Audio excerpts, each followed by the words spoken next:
It's raining. Yeah, there's not too much wind though at the moment, so not too bad. So we can get to the gym without getting completely soaked.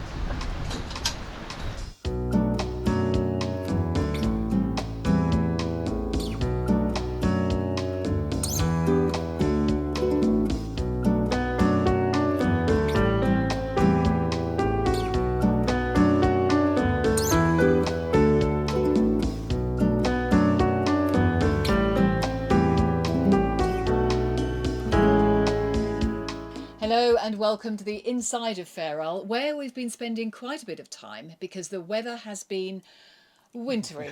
Yeah, this episode's all about what to do while you're cruising on a boat in the winter in the Med. It's good community here, quite a lot going on. Bit of boat jobs, all sorts of other stuff that you'll see in this. And at the end, we're going to talk about a new drone. It's going to be this. It's quite spectacular. I hope you like the film. Coming up, hiking in the winter sunshine. You can't beat these mountain views. One of the most popular winter activities for cruisers, wine tasting. And a beautiful boat for cruising, the hale with imaginative new colours. A bright sunny morning in Montenegro, a good day for a winter hike. We are well placed in the marina for a walk along the coastline, which takes us past a couple of beaches to one of the many parks. As always in this part of the world, there's some history. So this apparently was the commander of the Austrian-Hungarian army's house. Not military, just his house. Quite pretty. Enormous, an enormous house. With a view like this, the building is in a perfect position, and it seems a pity it's just been left. One day, I'm sure, someone will restore it. The sea is so protected here, it looks just like a lake.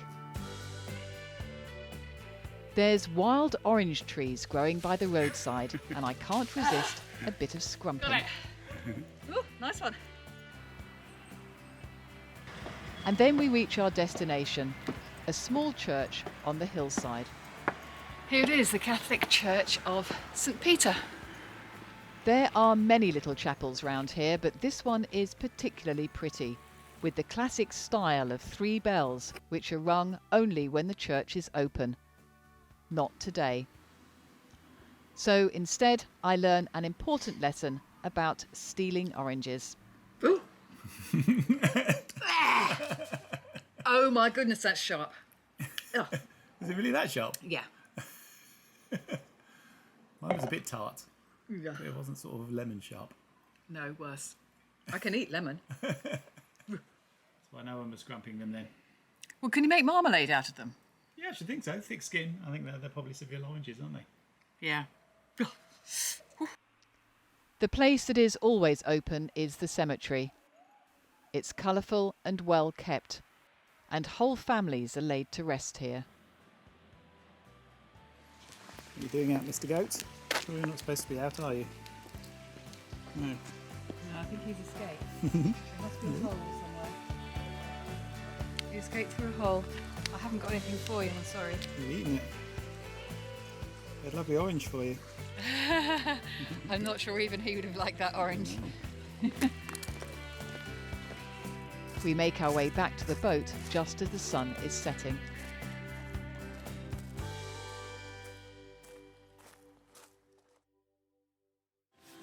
So we've been on little wine tastings here before, up in the mountains, which they don't do in the winter. But luckily, right next to the boat, there's this place, Crush, which bring people in. For local wines, local wines. Montenegrin, Serbian, and I think there's one from Bosnia. Fantastic. Wine tasting night is a time when cruisers here get together. 4 wines, 2 white and 2 red. A new local wine, which has just arrived on the scene, is a red with a variety of fruit flavour.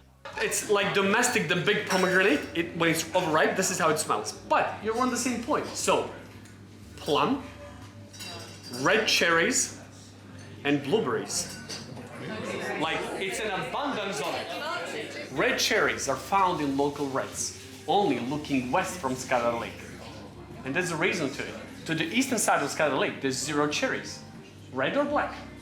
And to the western side, especially from the village that these guys come in, if you were to go there in May, there's a ton of like blooming cherries.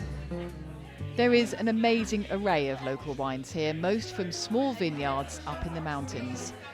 When the weather gets better, we will explore. Meanwhile, it's getting colder and we are relying on electric fan heaters to keep warm. After 20 years of loyal service, Fair Isle's Webasto diesel heater has conked out.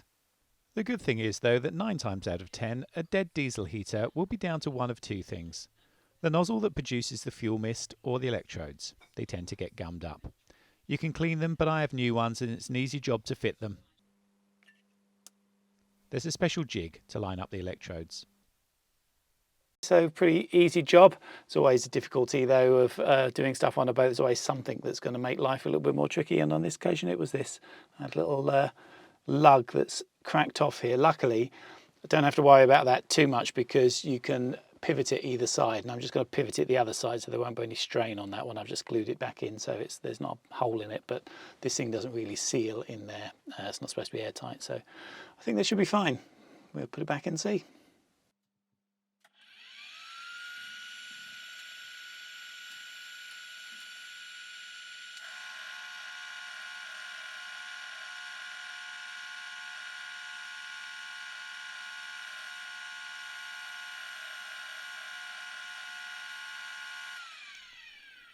You can hear it's not trying to fire, so my guess is the HT coil or the electronic control unit. Gonna need more parts. Outside, the storm ebbs and flows. It's either windy or very wet.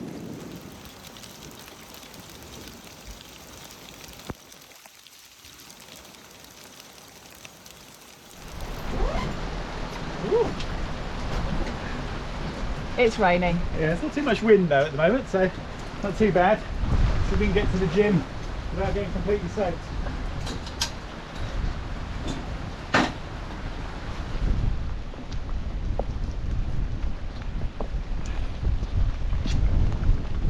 There are some brave souls in the cafes, but mostly the boats are covered up and staying put.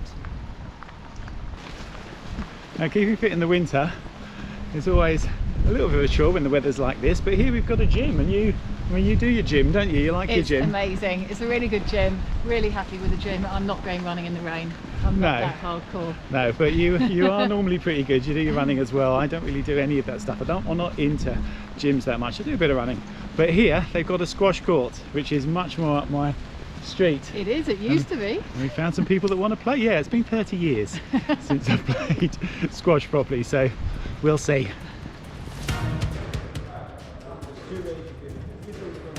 Steve's not the only one rediscovering the wonders of the squash court. Seems there are quite a few cruisers of a certain age happy to have a go.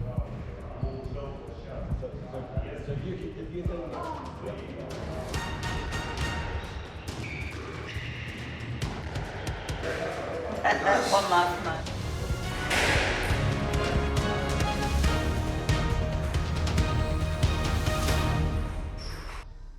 Above the squash courts, there's a studio for those of us who take a different approach to workouts. There's also a running machine and weights.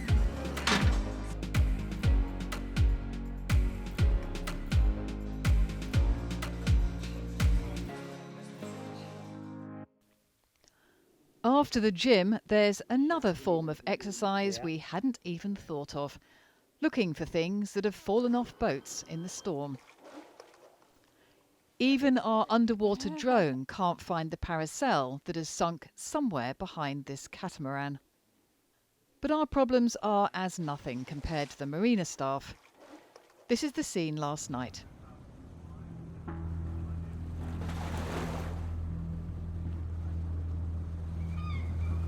And this is the scene this morning. Luckily, no one was hurt, but the car has certainly seen better days. At last, there is another sunny day, and this time we're up for a 6-hour trek over the mountain from Tuvat to Kotor. A long way up and quite steep going down. An early morning start as we hope to get there by lunchtime. The weather for these winter hikes is just perfect. It starts off a little chilly, but then the sun comes out and it's absolutely glorious. It's quite a sharp sun even in the winter. That's quite steep. It's a good trail though. I think we'll get a good view from up there. Yay! We're on the right trail. Marks on the trees show the way through the forest, but further up we find an old road which appears to be wide enough for a horse and cart. It seems there's always been some people living up the mountain.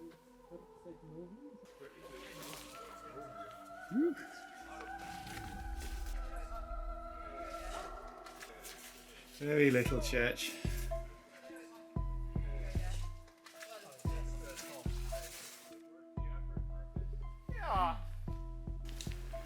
So I think this explains why there are quite good tracks around here. This is another road and this is a village. Village of Cook, apparently, or was. Not much left of it, but look, all local stone. And further along, there's a war memorial. Back on the track, we are greeted by a dog and his owner. And yes, he's carrying a gun. They're on the hunt for the many wild boar which live around here. I think this is what they're looking for, look.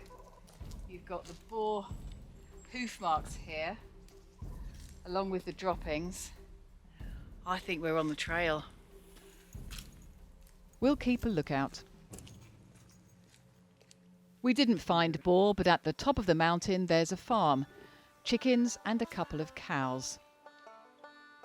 And a road for those who want to drive up. Where are we off to then, Steve?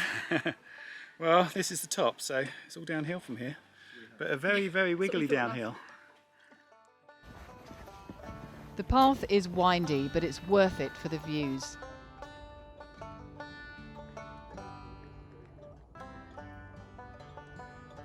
"44 switchback loops," I counted them.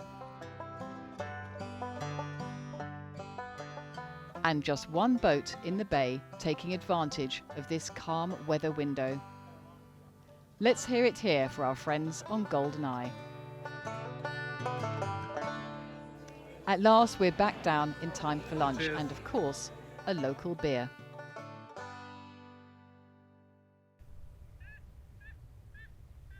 This episode wouldn't be complete without a chat to some of our fellow cruisers, and one of the most striking yachts in the marina is this one.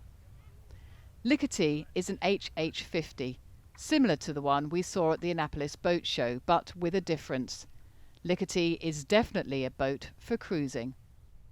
It's a fast catamaran, but it's not a racing catamaran. So, and you can pretty much power it up as much as you want, which is nice. So you got lighter winds, it'll still go. Now, we've sailed it quite a fair distance. In terms of the HH50s, we're the fourth hull, and we sailed up and down the East Coast our first year, and our second year now we're over in Europe, and we just had our anniversary of being on the boat for just over 2 years. So we covered a lot of ground, and it's been a great cruising boat.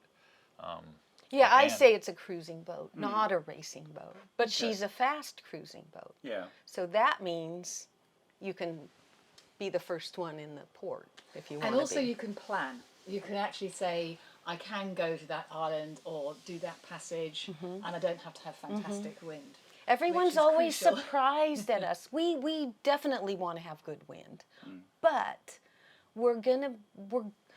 everyone will be planning and they'll say that'll take 8 days for us, and we're saying like, 3 or 4 days. So it does surprise me the difference the speed makes when you're planning. Todd and Catherine have designed this boat to suit them, starting with extra solar on board.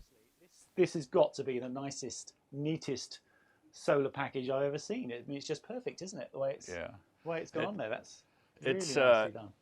And it's all carbon fiber. I actually drilled a couple holes in it, and I keep expecting to poke around somewhere and find somewhere, oh, they cheaped out and didn't put carbon fiber here. But no, it's carbon. So this is, oh really? Okay. Yeah, I put those in because when we do a crossing or a major passage, I put extra straps on the dinghy and I hook it into there. Yeah. And really cinch it up. Yeah. But so it's a whole carbon fiber sort of plate that they then put these on. Yeah, So obviously it's very kept the weight strong. down nicely. Yeah, and strong. Yeah, and the wires just run through the little gap there and down. All the solar controllers and stuff are right under here. It's very neat. It's very neat. More solar means it makes sense to go more electric. So I bought a marine designed induction cooktop. And what's nice about this is it monitors how much electricity it's taking. Right. And if we've got stuff going too big, it will turn itself off and down, which is really cool. Oh, okay. So it's designed for marine, and they have all different configurations, and you could do 2 of them, you know, together and have 4 burners. You could do a 3 burner. They have all different kinds, horizontal versus vertical. So, and I loved how little space it took up too. Absolutely, and the oven as well. Yeah, So the oven's a speed oven, and now I'll never live without a speed oven because it basically is a microwave and a convection oven in one. So I don't have the big cabinet with all the microwave up here. I have a 360-degree view in my boat, which I love. And now that I've worked with one of these, they're combi. So sometimes you're doing microwave mixed with convection, which you wouldn't really think about how handy that is. It saves electricity, which on a boat is huge. So if I want to use the oven and I want to bake 4 huge baked potatoes, and I want them perfect, I want them crispy and fluffy and delicious, I can do that in this oven in 15 minutes. So instead of running the oven for an hour, which it would normally take, I do it in 15 minutes. Yeah. So it's electric, but it's also very conservative as far as its power draw, both of them. So I love them.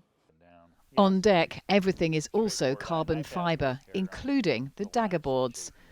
At $80,000 a piece, you might expect they'd be wrapped in cotton wool, but in fact, far from it. They serve as a skeg, really. And we've grounded a few times, but we've always, it's usually we're going slow. We know we're in a shallow area and we lower them a little further down, another foot or so. And then we've hit and we raise them up and we back off and we've been fine. Like, who knew you'd use your dagger boards for that? Like, we use them as little testers. Like, put them down and then let's go and, you know, if you can't get a reading and you don't know how deep it is and the charts are just blank, like we don't know what happens in here, we've used it to just kind of feel the bottom. Like, oh, we can feel it. And they don't get damaged? No. No, I mean, we've damaged them, but that was hitting rocks on accident because we didn't know they were there. Scraped them. And it's a philosophy, and you can play it either way. Outremer and most of the other catamarans that have dagger boards design them to break off if they hit. Yes, and I know they've had issues with sometimes the boat's just under load, sailing or whatever, and the dagger board breaks. This is the opposite strategy. It's just like make them so strong that they won't break and they protect the boat. Because the boat itself also has to be strong. In that whole area, you know, our boat is strong enough, and then the boxes are pure carbon on top of it, and it's pure carbon. So they become this like reinforcement area. Whereas if you're a fiberglass boat, it's not going to be able to take that hit. So that's they want it to strong break. dagger boards and the casing around it isn't strong enough, then you have a real problem. The other thing I've got to ask you about, because it's so obvious when you arrive, is the colour. How did that happen? I picked the color. It was my idea. Not.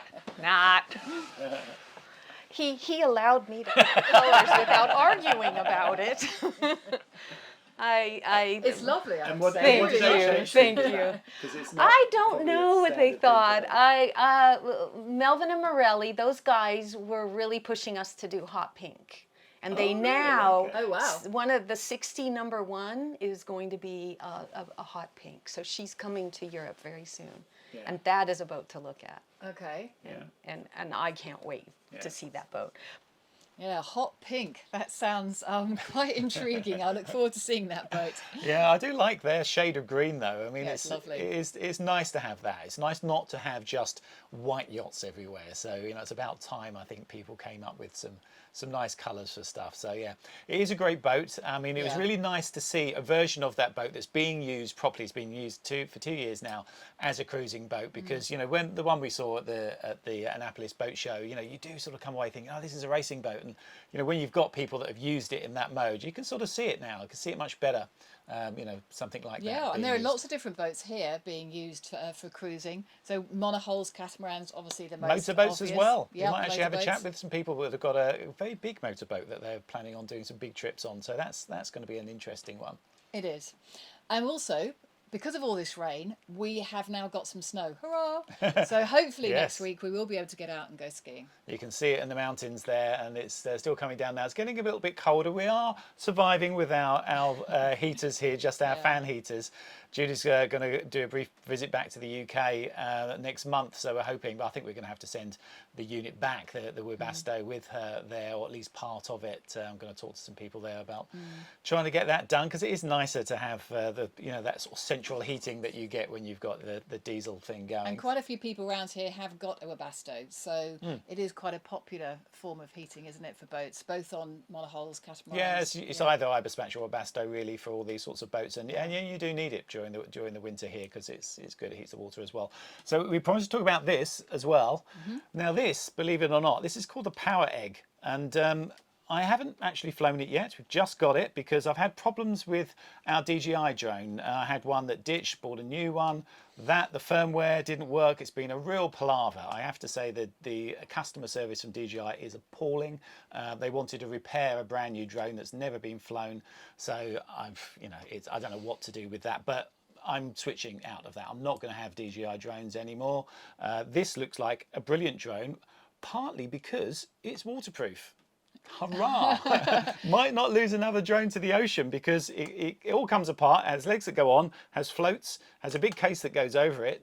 As I say, I haven't had a chance yet to go out and use it, but I will certainly do that, and I'll certainly bring you a video to show you how good or bad this thing is, because we've had a waterproof drone before and it was terrible, but that was a few years ago. It was an older design. This, by all accounts, is supposed to be absolutely brilliant, so I really hope it is. Yeah, and we will have a video on that, and hopefully we'll be able to take it out to anchor next week. Is supposed to be, fingers crossed, sunny again. Yeah. That would be nice. So we look forward to that, and look forward to putting up the next video. We do. So thank you very much to our patrons. You really are helping us out over the winter. Thank you to our subscribers, and thank you for watching. Thanks for watching.